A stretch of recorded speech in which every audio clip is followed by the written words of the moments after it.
Nothing in this podcast or on our website should be construed as medical advice. Consult your healthcare provider for your individual nutritional and medical needs. The information presented is based on our research and is strictly that of the author and not necessarily those of any professional group or other individual. Hi, I'm Sue Becker from Bread Beckers. Welcome to Sue's Healthy Minutes.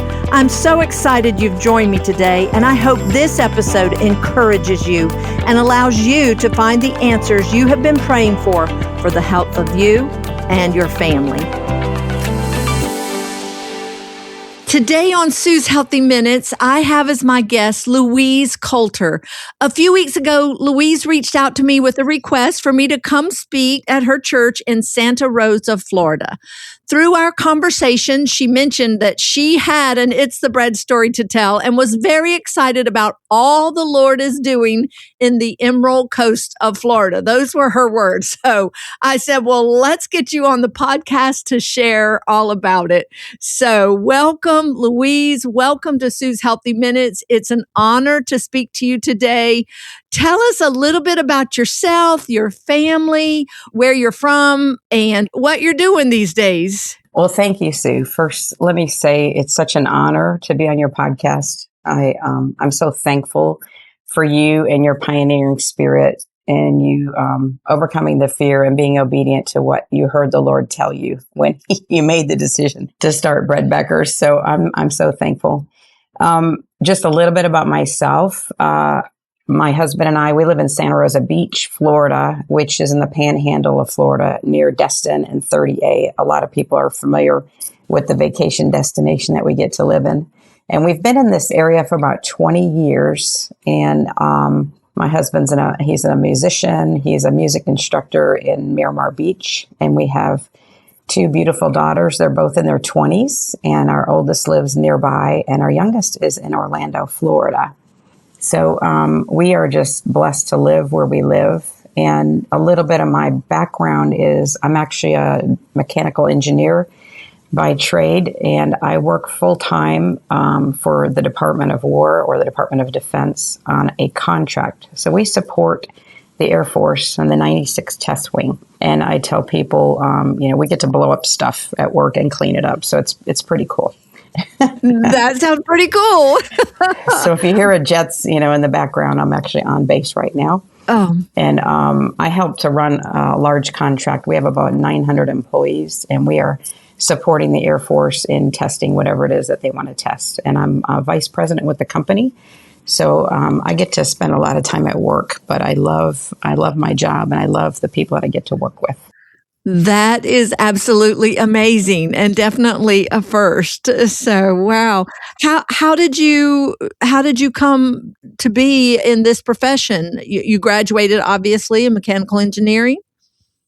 Yeah, I always, when God puts these things in you where you want to solve problems. I've always wanted to solve problems my whole life. And so the vocation of solving problems is, engineering, and I just like to figure out how things worked. And so one of my passions, later on in life is I realized I just have a passion for trying to get to the root cause of something, to get to the root problem. And the Lord has shown me, my identity and what he created me to be here on the earth is to help to solve problems, help to uncover, the truth and try to get people to peace.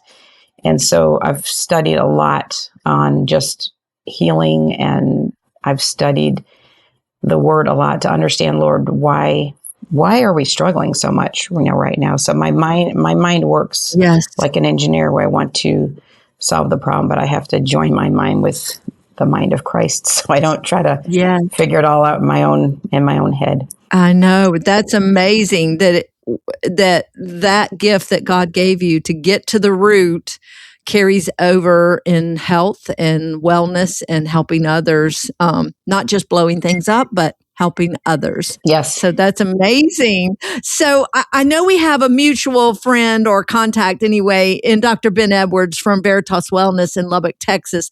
But how did you come to hear about bread bakers and the concept of milling your own flour and making bread? Were you trying to get to the root cause of a health challenge that caused you to be looking for answers that might bring healing? How did you get here?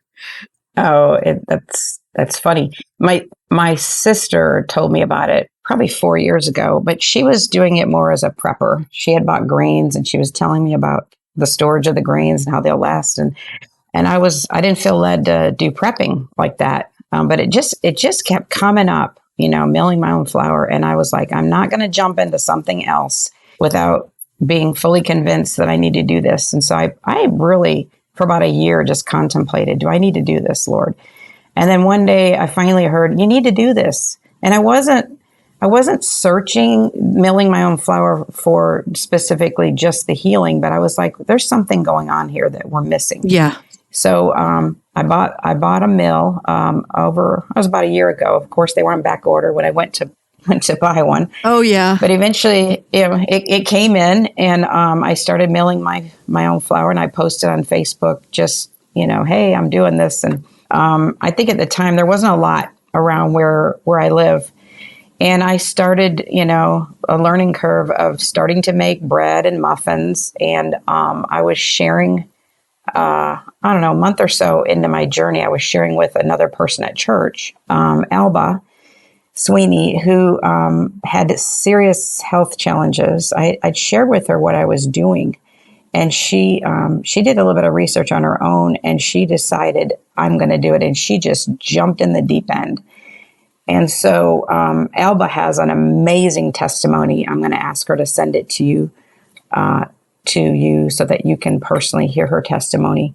But she started coming to my house and milling because her mill was on back order. And she would mill enough flour to bake 4 to 5 loaves to get her through the month, her and her husband. And she started immediately seeing changes with the use of antihistamines. She was having to take multiple types of antihistamines just to stop the drainage. And so she said within like a week or so, she realized I didn't have to take Zyrtec and whatever it was that she was taking. Yeah. And so she just went on the journey. We're all on this journey. And she had started just exploring different grains and things like that. And eventually her mill came in. But for several months, we just shared stories with each other. And she would tell me what was happening to her body and how she was starting to receive healing. And I was excited. Well, eventually, I think it was around February or so, she saw a tremendous change in her health. And she started telling people about what had happened. And so she became like the bread evangelist at our church because it's good news. It is good news. Yes. When you find something that you're like, it's so good for you. So she started telling people, and next thing you know, there's a small group of people that are all tasting the bread. They're realizing that they've been gluten-free for 9 to 10 years and they can actually eat the bread. And so word is just spreading like wildfire. And we're helping people. We started getting groups of people together. Let's just teach people what we know. So Alba has been my partner in crime in spreading the good news of what the fresh mill flour is doing. And so in our church alone, I think we probably have 15 or so people now that are milling, and they're sharing with their families, and it's just spreading because the testimonies keep coming in. That's the amazing thing, isn't it? That it just, the testimonies. I mean, just before we started this podcast this morning, I was reading an amazing story, an amazing testimony. And it's exciting. It is a bread evangelistic because it is good news. I mean, it is good news. It is. And so many people have been suffering from not being able to eat gluten, not being able to eat foods. And one of our ladies for 10 years was gluten-free, but she was down to just a few foods that she could eat. and her gut microbiome is being healed, and she is able now to have food freedom. It's just story after story after story like that. So there's such an excitement here about learning. And that is my new slogan, food freedom, because that's what I'm hearing all the time. I mean, just regularly, people that have been gluten-free 10, 15 years, next thing you know, they can't eat this food and they get down to just a few foods that they can tolerate. Something's wrong with that picture, isn't it? Yeah. And personally, my own healing journey, I always say I wasn't really sick, but I was tired. And so I noticed when I started eating the bread, I'm like, oh, I've got more energy now. And I also have been dealing with a little bit of extra weight. So at first, you don't want to eat bread because you're thinking you've been told all your life, well, this is going to make you fat. And it's like, well, Lord, if this will heal my gut, and being overweight is just a symptom of something that's not working in your body. So as I learned under Dr. Ben Edwards with Veritas Wellness, I learned why my body was doing what it was doing, and it needed to be healed. And the bread has helped reverse, insulin resistance. It has helped reverse what was going wrong with my gut microbiome, which I didn't know. It's like my people perish for lack of knowledge. Yeah, I didn't know all this stuff, and so learning now. That my gut is being healed, my body's being healed. My body is actually designed to heal itself, but when we don't give it, the right things that it needs, and we put junk in it, then it has a hard time. So it was about almost a year ago, I joined Veritas Wellness as a member because I believe they have a really good platform to help you keep it simple. Yes. And I've actually lost about 15 pounds in the last 4 to 5 months, and I'm still eating bread. Yes. And I don't want people to be afraid. I don't want them to be afraid to eat bread.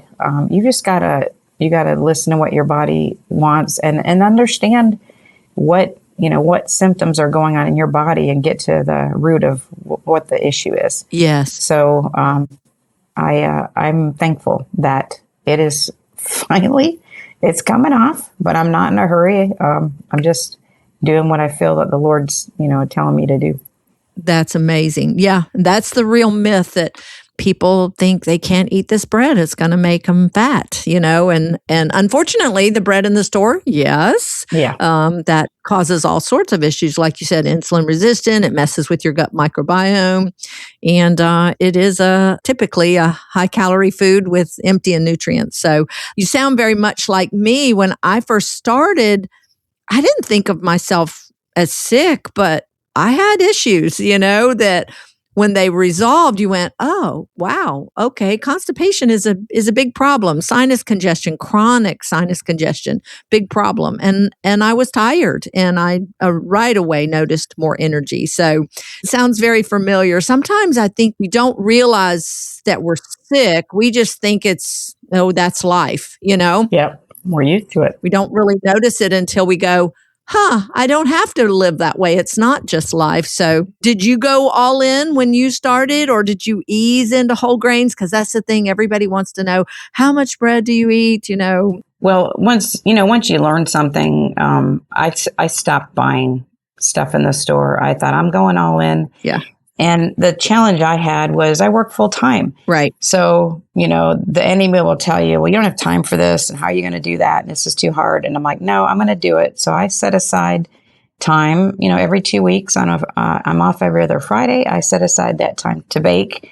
And I have made so many different types of things, bagels and tortillas and pizza, and my family loves it. They love it. They don't want to go back. Right. So I went all in. I bought a bunch of grains. I got the mill. I did for my birthday get a Zoe bread machine because I need the convenience working full time. Yes. So I asked for it for my birthday. Yeah. And I have loved this journey. My bread doesn't come out perfect, but I tell people have the freedom to fail. It's okay if your bread doesn't look perfect. It tastes wonderful.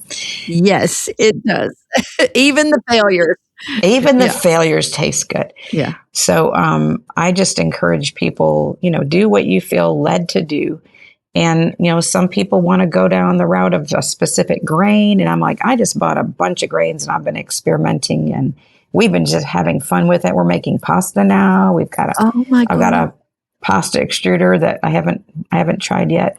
But I've got the one on the KitchenAid where you can make like fettuccine and everybody loves it. Yeah. And once a month we have a gathering in our home where people come, and I've been serving bread for almost a year in our monthly gatherings, and they love the bread. Everybody just loves it. So I know, that's the exciting thing. This is delicious. This is healthy food that's delicious.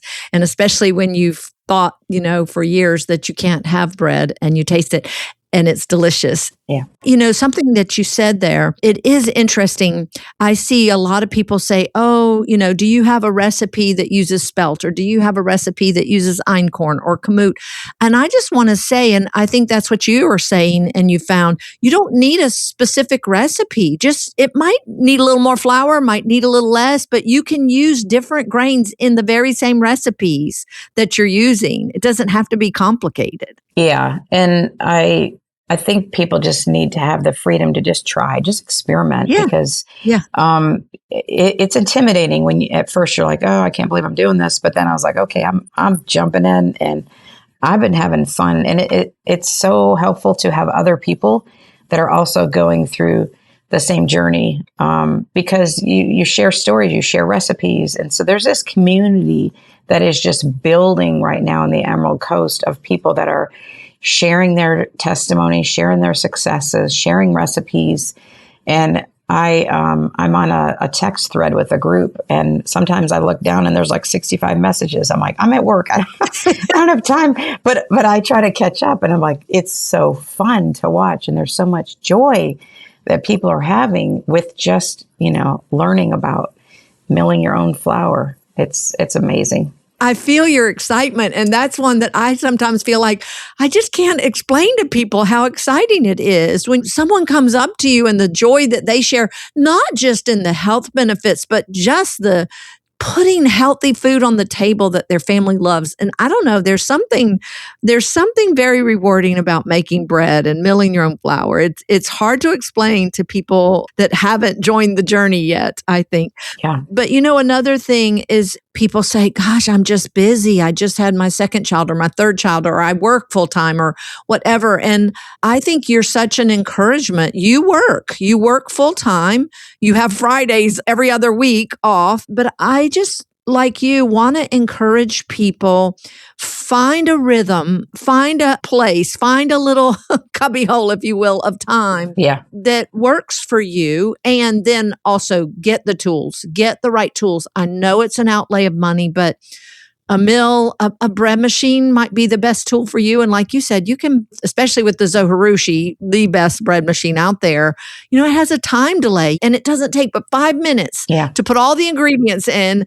You can hit start and come back 2.5 hours later, or you can hit tell this to be ready at 7:00 tomorrow morning, or today when I get home from work for dinner, up to 13 hours ahead. And that's a beautiful thing. Yeah. And my daughter, she wants one now. So I'm like, okay, Christmas is coming. Yeah. And it depends on what tool you need, kind of like how big your yard is. If a push mower might be fine if you have just a tiny little postage stamp yard. But if you have a couple of acres, you might want a riding lawnmower. And that's the way it was with me. When we first started, I had 7 children at home, and a bread machine wasn't very practical, and I was at home. So the mixer was wonderful. I have the Ankish Room, of course, and that we sell. I love, largest non-commercial mixer out there.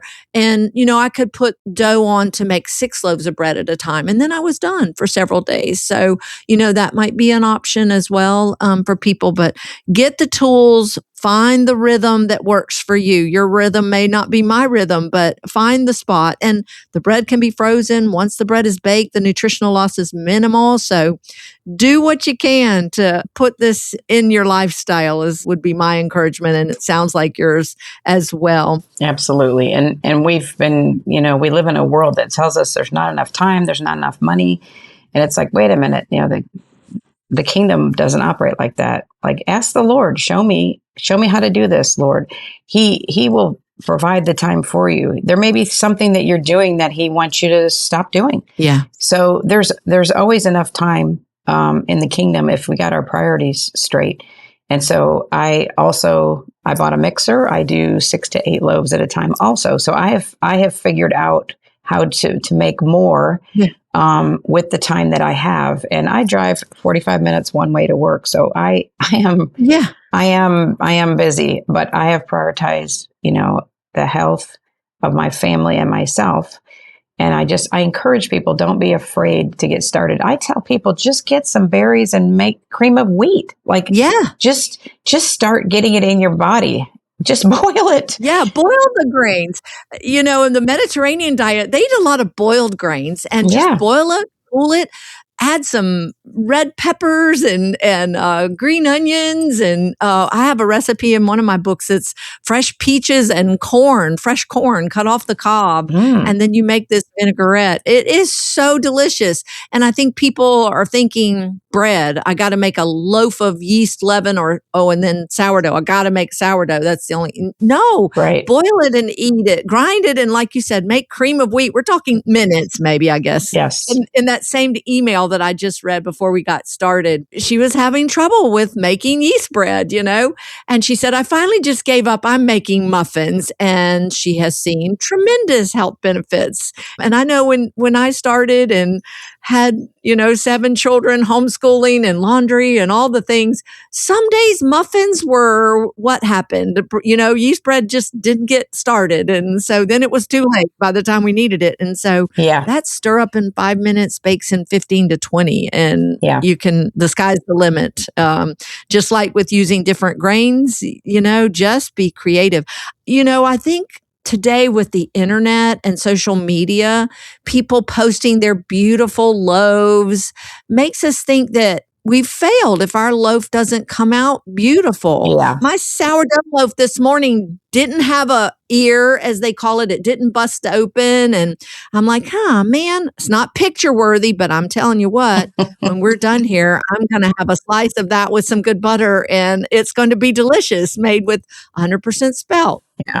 Maybe we need a Fresh Milk Flour Fail Facebook page where we can share with each other, because I've had plenty. Yeah. But, I think we need the freedom to fail. We need a freedom to allow ourselves to.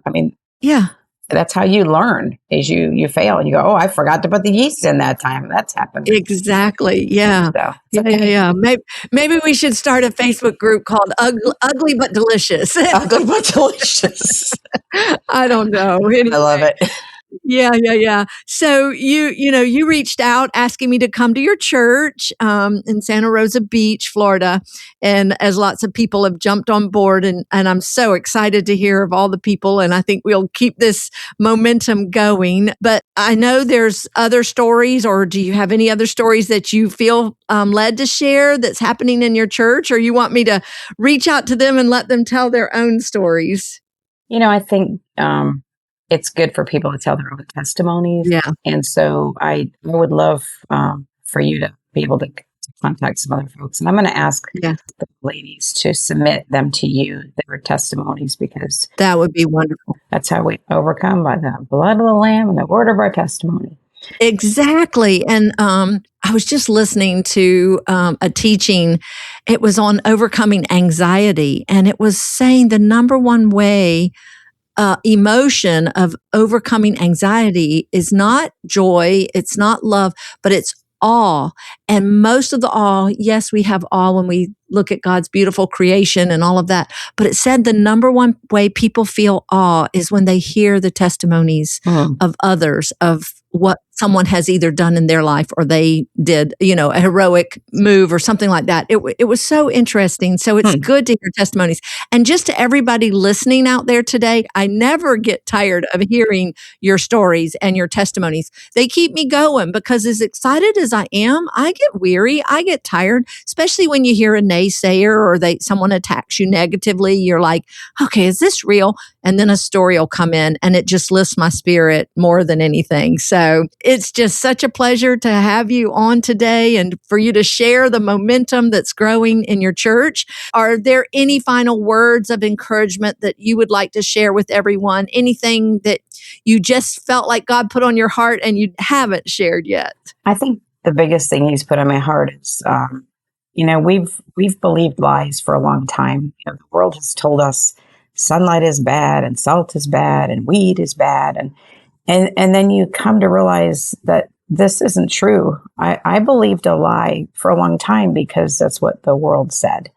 And when you come to know the truth and it makes you free, it's just it's liberating. So my encouragement as people listen to this podcast, that you will hear the truth. Of course, Jesus is the truth. And I'm just so thankful for this opportunity, and that people will recognize when they've heard something and they learn that this wasn't true. And so repentance is just changing your mind. Yes, it is. I changed my mind about wheat. I changed my mind about sunlight because I realized the truth. And so, I'm excited about this podcast is going to reach many people, and they will come to know that there's truth. Yes. And be set free in Jesus' name. Yes, hallelujah. And that, man, when you said that, I just think of the lies of so many. Wheat is bad, sunlight is bad, salt is bad, dairy is bad, milk is bad, eggs are bad, fat is bad, meat is bad, or depends on which side of the fence you are there. Carbohydrates are bad. Right. It's all not true. Come back to God's truth. And like you said, the truth will set you free. Yes. Wow. Louise, thank you so much for joining me today. I know you are a busy lady, but what a wonderful testimony of God's goodness and you sharing this good news with other people. And it has started a movement in your church and in your community. And I just thank you so much for that. And I know the people are very thankful for what is happening and the freedom they're experiencing. Food freedom. Amen. God gave me that message many, many years ago, and He has just really honed in on it in this past few years as I see people struggling with bondage, not just physical health, but in bondage to food. Yes. We're on a journey to set the captives free in more ways than one. That's right. Again, thank you. Thank you so much. What a wonderful testimony of God's goodness. To everyone listening, as always, I hope that you have been encouraged. My prayer for you is to find freedom, food freedom, spiritual freedom, freedom from the lies of the enemy. And until next time, this is Sue Becker from Bread Beckers with Sue's Healthy Minutes. Sue's Healthy Minutes podcast has been a presentation by the Bread Beckers Incorporated, located in Woodstock, Georgia. For more information, store hours, and learning opportunities, visit breadbeckers.com and follow us on Facebook and Instagram. Make sure to subscribe to this podcast and never miss an episode. Share this with 2 friends who would benefit from this information, and be sure to join us again next week for more of Sue's Healthy Minutes.